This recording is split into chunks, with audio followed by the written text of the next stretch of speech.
Hello and welcome to the Education Connection Day for the Midland Storytelling Festival. This program provides content for middle school grades 4 through 6. Our tellers today are Antonio Rocha of Gray, Maine, Barbara McBride-Smith of Jonesboro, Tennessee, and Donald Davis of Ocracoke, North Carolina.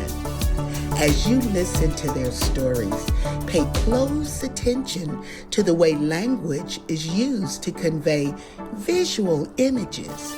And when the stories are through, think about how we connect what we hear with what we see in our minds, and even what we're able to convey in our writing. Are you ready? Let's go. Hello everybody, my name is Antonio Rocha and it's a pleasure to be here with you through the Midland Storytelling Festival. Yeah, storytelling has taken me to so many places. I've been to 42 countries around the world.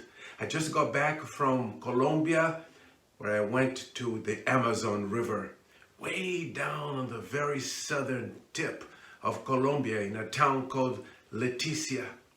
I've climbed Mount Kilimanjaro, and I've told stories in Japan, in Singapore. I mean, we can go on and on and on and on here. But I have a fun story for you today.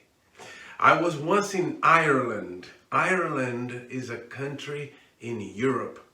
You know, Ireland from Midland is about 4,600 miles away. In order for you to get to Ireland from Midland, if you could go non-stop, you'd fly over Oklahoma, and then you'd go over Kansas, and then you'd kind of skip along over the Iowa and Illinois border, and then you'd fly over,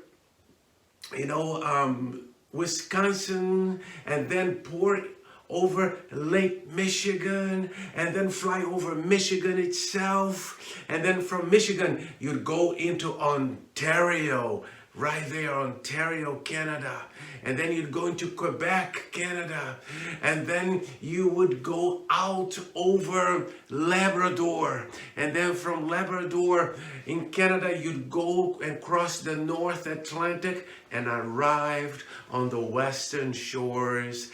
After crossing the North Atlantic, you arrive on the western shores of the Green Isle, as it's known, Ireland. I think I got those states right, but you are way smarter than I am. So why don't you check on Google Earth or a globe you might have in your library and see if I got that route right, leaving from Midland to Ireland, that you'd cross over all those states and then Lake Michigan and then go all the way across Canada, Eastern Canada, over to the Atlantic Ocean. Just double check. But in many places around the world, people sometimes fall into hard times. And this was one of those situations in which there was an Irish family. And this Irish family, they were very, very, very needy, in need of food, in need of work. There is no work to be found. There is no food to be found. And this Irishman, Peter needed to go and find food for his family. They're all hungry. And so Peter lived in a small cottage. He lived there. He rented it from a very mean landlord. And he rented this cottage from him. And he lived with his wife and with his parents. Yeah, his elderly parents lived with him. And his mother was blind. And his father was very old and feeble and couldn't work. And there was no job to be had anyway. And Peter wanted to have a child with his wife, but they couldn't have kids. And it was very complicated, the situation, very complicated. And now all the cupboards were empty. And with no money and no food, Peter had to go hunting.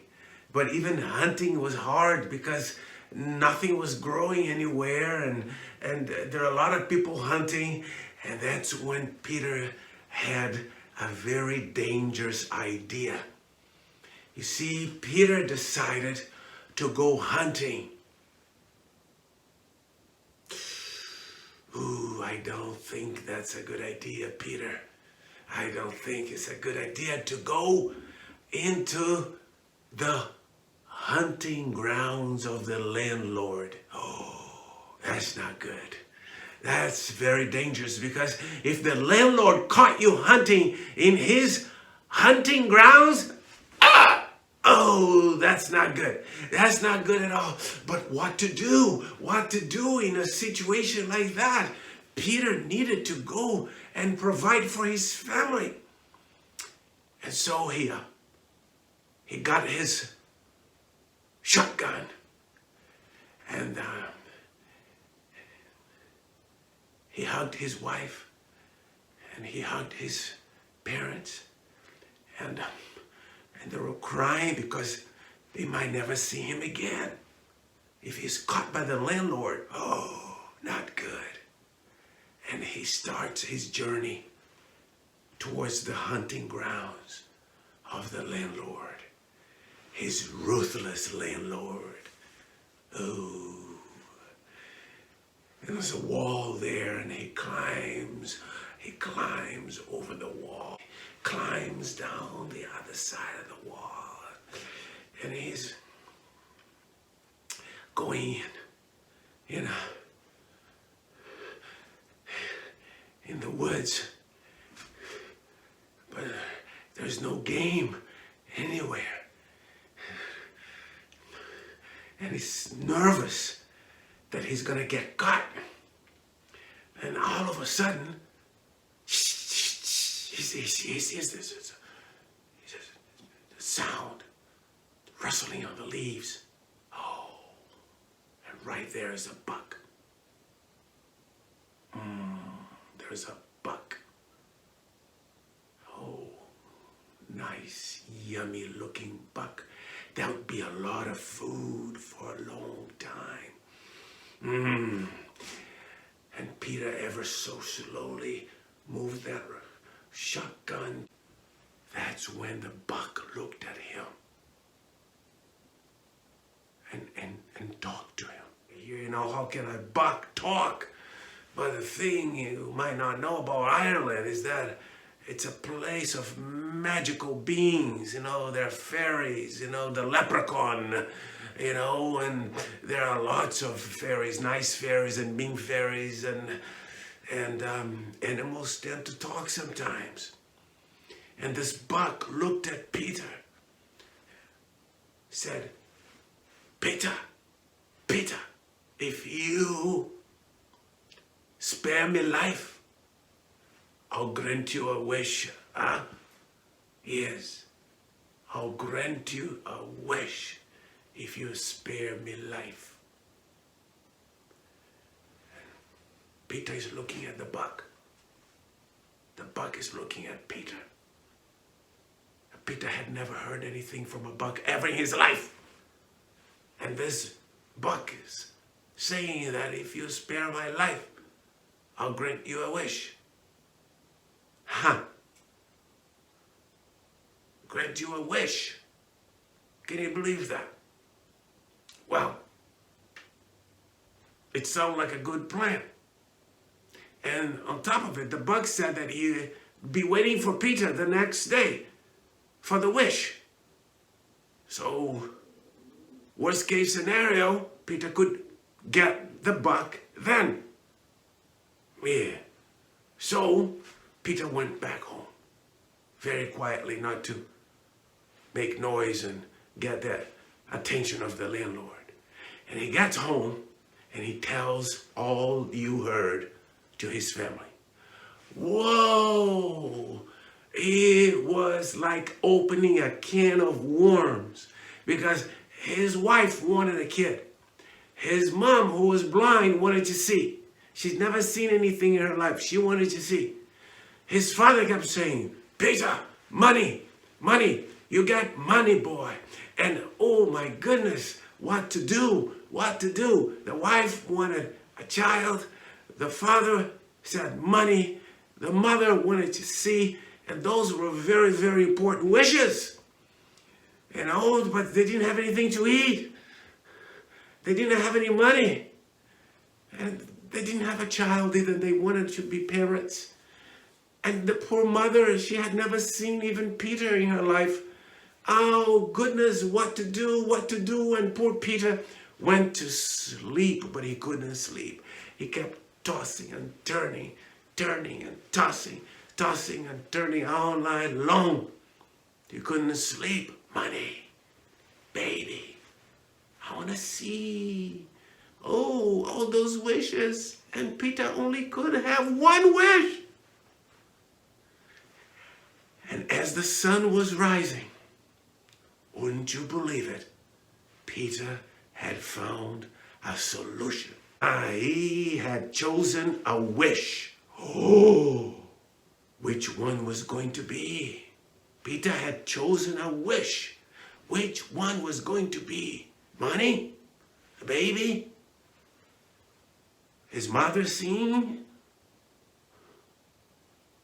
So Peter, trusting the buck, he went over without his gun because he had a feeling this was going to work. Climbed the wall, climbed down, and entered the landlord hunting grounds. At least if he was caught this time, he didn't have a weapon with him, and yeah, it's going to be hard for the landlord to accuse him of hunting there.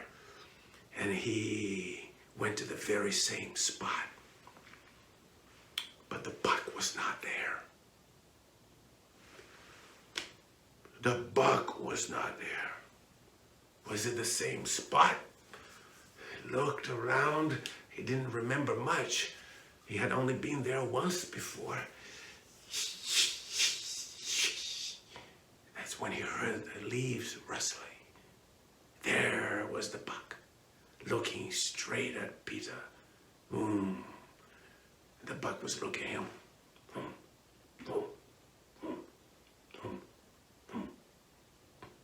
Peter, do you have the wish? I told you I'll grant you a wish if you spared me life. So you spared me life, I grant you the wish. Today, do you have the wish? Yes, I do have the wish. And the wish is, I wish for my mother to see my baby rocking in a cradle made out of solid gold.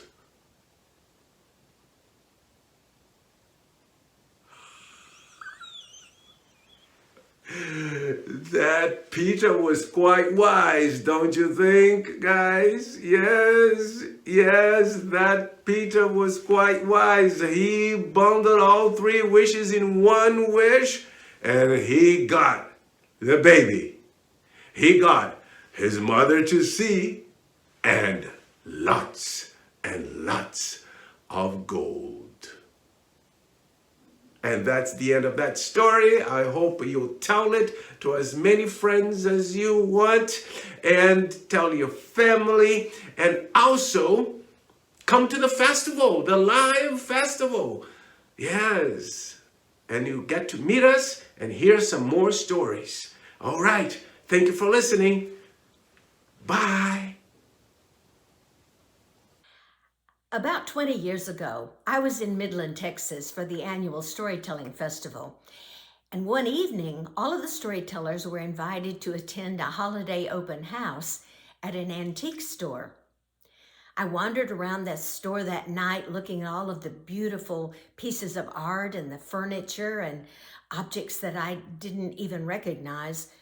I came upon one particular object and it fascinated me. It was this round object, a box made of what seemed to be leather on the outside, and on the inside there was some kind of grass or reeds. I didn't know what it was. I asked the man in the shop if he could tell me what it had once been used for. He said that it was an Ethiopian lunchbox that had come from Africa. He said it had been made in the 18th century by the San people, the bush people of the Kalahari Desert in Africa. Well, I couldn't help myself. I bought that lunchbox and I brought it home with me, and I put it in a place where it could be seen and appreciated. But I always wondered if there was some kind of a story connected to that lunchbox. Well, I got the chance to go to Namibia, Africa, about 3 years ago. And I visited a village of the San people, also known as the Bush people, in Namibia. That's right at the edge of the Kalahari Desert. And they sat down with us one evening in one of the villages and invited us to listen to some of their traditional stories. We had a translator who could translate into English for us so we could understand. One of the stories particularly caught my attention because at last I heard a story about a lunchbox of the San people of Africa. Long ago, there was a man and a woman, a husband and a wife, and they lived in a small village. They worked hard. They raised their children. They took care of their house. They gathered food and they helped their neighbors. And in the evening, just before the sun went down, this man and woman, the husband and wife, would sit outside their little hut and they would look up at the sky and they would watch the clouds floating by. They were able to identify many different kinds of clouds. But one day, as they were looking up into the sky, off into the distance, they saw a mountain. They had never noticed that mountain before, even though it had been there all the time. Perhaps it had just been covered with too many clouds, they decided. Well, as they stared at that mountain, they saw on the top of it a very unusual cloud. It was gray and wispy, and it seemed that at the top there was a little red flickering hat. That little cloud seemed to be just sitting in the very top of the mountain. So the man said to his wife, "Tomorrow I must go and climb that mountain and look at that cloud close up." And the wife agreed. And so the next morning they got up earlier than usual, and the wife packed her husband a lunch in his lunchbox. She put in some nice root vegetables, carrots, potatoes, some nuts, some seeds, some berries. Now, in those days, people ate raw food. They didn't cook their food. And so he put the lunchbox over his shoulder and he began to walk toward the mountain. When he got to the base of the mountain, he climbed all the way to the top. He stopped along the way to eat his lunch. When he got to the very top of the mountain, he was able to see that cloud up close. He walked up to the cloud and introduced himself, and the cloud answered. The cloud said that his name was Fire. He really wasn't a cloud at all, he said. That surrounding him, that gray, wispy thing was really smoke. And as the man looked closer, he saw that Fire had some blue and some yellow in its cloak, and at the top, that red was a little red flickering hat. Well, the man and Fire talked for a long time. The man spoke of his village and his wife, his family, and Fire said that he had no one. He was lonely there at the top of the mountain. And so the man said that Fire must come and visit in the village and meet the people there. Fire said he would like to do that, but he didn't know if it was possible. He said he had a huge appetite. Well, the man left Fire. He went back down into his village. And the next day he talked with his wife, and she said, "Oh, you must invite Fire to come and have a meal with us. Our village will help prepare the food. We will have everything that he can possibly eat." And so sure enough, the man went back up that mountain and invited Fire to come to the village and eat with the people there. And Fire said that he would come. And so a few days later, Fire came down off the top of that mountain. He began to walk toward the village, and he passed by some grass, and he reached out his fingers, his long arms, and he picked the grass and he consumed it. He walked farther and he came upon more grass and he consumed all of that grass. And then he came to some trees, some bushes, and he reached out with his long arms and he ate all of those trees and bushes. But the Fire was still hungry. He came into the village where there were tables prepared with food, and Fire reached out and he consumed the tables, the stools where the people would sit, and the people ran for their lives. They hid, and Fire kept consuming everything around him in that village until he was full, and he burned himself down into nothing but a spark. And then Fire went back up to the top of that mountain. The man and his wife and the people in the village didn't know what to think.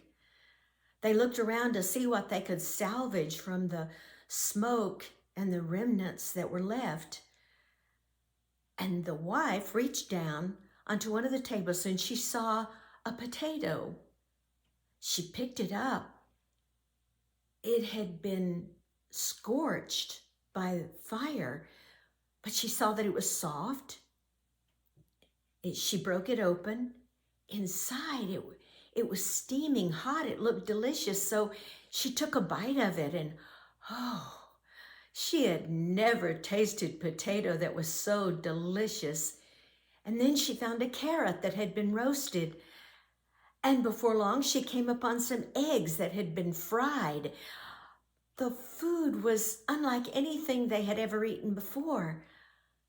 And they knew that Fire had many good qualities. And so in a few days, the village decided that Fire must be invited back to live among them. But he must learn how to control his appetite.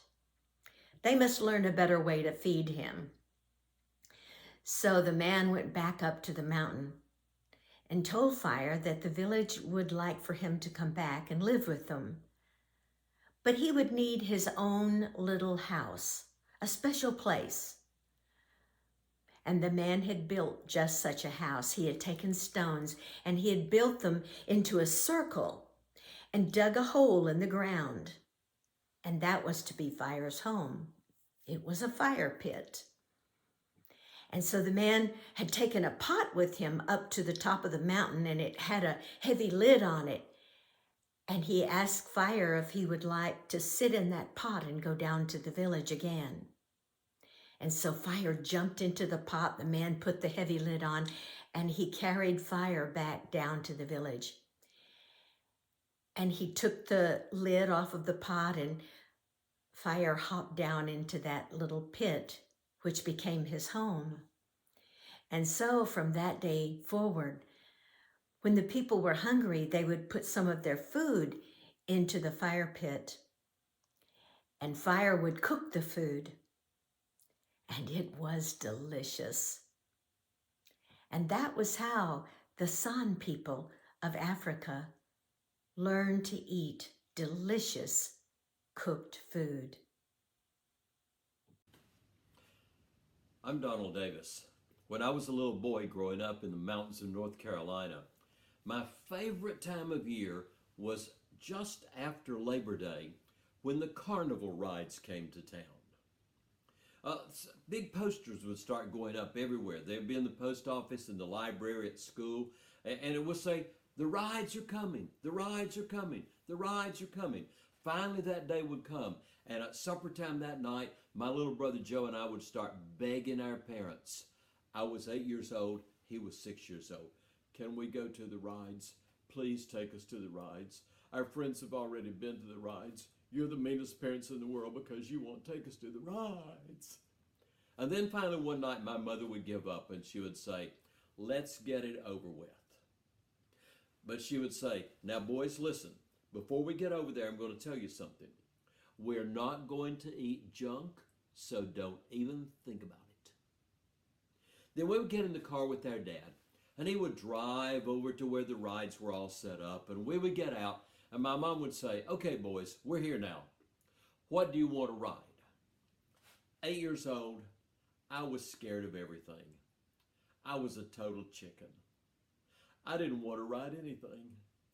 I just wanted to watch and hope that somebody either threw up or fell out. But my little brother Joe was only 6 years old, and his little brain had not yet come together. He would do anything. He would look at the first thing he saw and go, "Right there, right there, right there. I want to ride the big swings that go around in the sky." And our mother would go, "No, no, no. You cannot get on that terrible, dangerous thing." We do not even know who put it together. If it comes apart, you could fly through the air across the street and kill the Chambers little bulldog right in its own yard. And I was glad she said that, because I didn't want to ride the swings. Well, but then my brother's forgotten all about that, and he's going, "Right there, right there, right there. I want to ride the bullet." And our mama would go, "No, no, no. You cannot get on that terrible, dangerous thing." We do not even know who put it together. If it comes apart, you could land on the moon. I think, "Put him on there. Put him on there now." Well, but then he's going, "Right there, right there, right there. I want to ride the Ferris wheel." My mother would go, "No, no, no. You cannot get on that terrible, dangerous thing." We do not even know who put it together. If it comes apart, you could roll to Florida before you could jump off of it. And after all that, we only got to ride one thing, the merry-go-round. And we didn't get on a horse either, because the horses went up and down, and our mama didn't know who put it together. We had to sit on this little dumb bench that had ducks sticking up on the end of it. Well, every year, after a couple of weeks, the rides would go away, and then they'd come back the next year. 2 years passed, and the rides came back. We started begging, "Can we go to the rides? Please let us go to the rides. All of our friends have already been to the rides. Some of them have been 2 times. We won't ask for junk. We wouldn't eat junk if you made us eat junk." Well, finally, one night, my mother, we hadn't been yet, and my daddy all of a sudden said, "I've got a great idea." Now, wait a minute. Anybody have a dad who, when he says, "I got a great idea," it's a bad idea? My daddy said to my mama, he said, "Lucille, you don't even like the rides. Why don't you stay home and do something useful? And I will take the boys." And we got in that car with our daddy, and we went driving away, leaving our mama behind. He looked over at us and he said, "Ha, ha, ha. We got it made now, boys. We can do whatever we want to do. You want to eat junk?" Well, we got over there and we got out of the car, and as soon as my little brother Joe's feet hit the ground, he started bouncing like a bed spring. See, it's been 2 years since you've heard anything about him, and in those 2 years, he had changed. He is now 8 years old. I think his little brain tried to come together, and it missed. Let me tell you what he was like when he was 8 years old. We lived in a little house that had one bathroom. No, that was good. Because you see, if we'd had two bathrooms, my little brother Joe would have wet his pants halfway between them trying to decide which one to go to. And now in the middle of all those rides, he's just going, he doesn't even know what to beg for. So my dad looked at me and said, you decide, what do you want to ride? 10 years old now, I was ready. The merry-go-round. But this time I'm going to tell you, I got on a horse. And I didn't get one in the middle either. I got one way on the edge where it was dangerous. Well, we rode the merry-go-round 8 times in a row. And then my dad said, let's ride something else. He said, there's a ride here that's never been here before. Let's go ride it. It's called the octopus. And we started walking over toward this thing called the octopus. It had the word octopus spelled out in yellow light bulbs. About half of them were burned out. The ride had these huge mechanical arms on it. And on the end of each of those big arms, there was a big silvery tubby thing. You could see the seat back in there. The front would open up and the seat was inside. My daddy said, look at it, boys, look at it. It was not running right then. They were still unloading the victims from the last ride. But he said, oh, I'll get the tickets. He handed us tickets, and as soon as they were unloaded, my little brother Joe and I ran. We jumped up in one of those seats. They closed it up and locked us in. And that's when we noticed our daddy had only bought 2 tickets. Was he going to ride that thing? About that time, a greasy-looking little man pulled a big lever, and goodness, it took off. It felt like the first thing they did was just pop your head off. So they had 2 different parts to work with. And then they spun all the heads around, send them off in one direction. Spun all the bodies around, send them off in the other direction. Left all your internal organs hanging in the air, hoping they could jump on one end or the other as it came back past again. Pretty soon I had my eyes closed and my head down in my lap and my little fingers in my ears so my liver wouldn't squirt out through my brains. And my little brother wasn't even holding on. He was just yelling, this is fun, this is fun. I thought your brain's up in a tree somewhere by now. About that time, my brother started yelling, look at daddy, look at daddy, look at daddy. And I looked out as we went by, and our daddy's standing over there going, ha, ha, ha. After what seemed like about an hour, it stopped. And my brother said, I want to do it again. And they came over, and they opened the front of that seat. And I just waited and watched while my little brother Joe started to step down, with the full belief that his foot was going to be the first thing to hit the ground. He was totally wrong. He landed right on his face, smack in the dirt.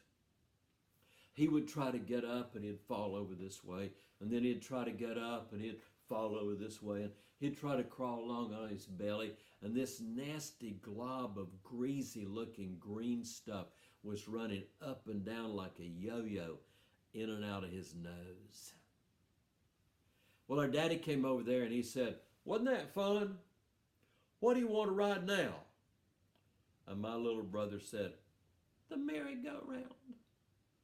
And we got on the merry-go-round, and I'm going to tell you, this time we didn't get on a horse. We sat on the little dumb bench that had ducks on the end of it. Well, the rides left, and we thought that was the end of the rides until the next year. We thought. Let me tell you what happened. It was a few weeks after that, on a Sunday afternoon. We had been to church, had Sunday dinner, and we were just sitting around in the house doing nothing when all of a sudden, my mother's little sister, my Aunt Eddie, came over to our house. Now, she was always coming over there because they lived close by. But almost always when she came, her whole family came. It would be my Aunt Eddie, my Uncle David, and their children, my cousins Kay and Andy. But that day, she came all by herself. My mom said, Eddie, we're glad to see you, but where's everybody else? What are you doing over here by yourself? And then we noticed my Aunt Eddie was hiding something behind her. She pulled out from behind her a little box. It was wiggling. And when she opened the lid of that little box, inside there were two little cats. Now let me tell you something about my mother. My mother grew up on a farm where she was the oldest of 9 children plus animals. And by the time she grew up and got off that farm, she was through with animals and mostly through with children. Do you think we got to have pets? My mother said, I am not feeding something that doesn't work. About scared me to death because I didn't work. You think we had a dog? You think we had a cat? No. My mother especially did not like cats. Here's what she'd say about cats. Cats are nasty. They'll jump in your lap without asking. And then they'll lick your face. And if you've been drinking milk, they'll lick you right on the mouth. And then they jump down and they slime around your legs. I said, Mama, cats aren't slimy, they're furry. She said, it's their attitude. And she said, if that's not bad enough, think about this. When they have to go to the bathroom, what do? They dig their own bathroom with their hands and then they cover it up with their hands. Nasty. Well, she looked at those cats and then she said to my Aunt Eddie, what are you doing with those nasty cats in that box? And my Aunt Eddie answered the question. She said, well, you know, in 2 weeks it's going to be Kay's birthday. And she's been begging and begging and begging for some kittens. Wait a minute. Now you know what she wanted us to do, don't you? 2 weeks till Kay's birthday. She wanted us to hide those kittens until the birthday came. My mother had 2 words to say about that. N-O. Those cats are not coming in this house. My Aunt Eddie said, well, I don't know what to do. I thought you would help me. It's only 2 weeks, and I even brought their food. And my mother finally said, okay. I give up. You may keep them for 2 weeks, boys, if you keep them in the garage and feed them out there and don't let them come in the house. My little brother says, I'll do it all by myself. I'll take care of them every day. And he took off with those 2 little cats. Well, in about a day, he came inside and he said, there's trouble with the cats.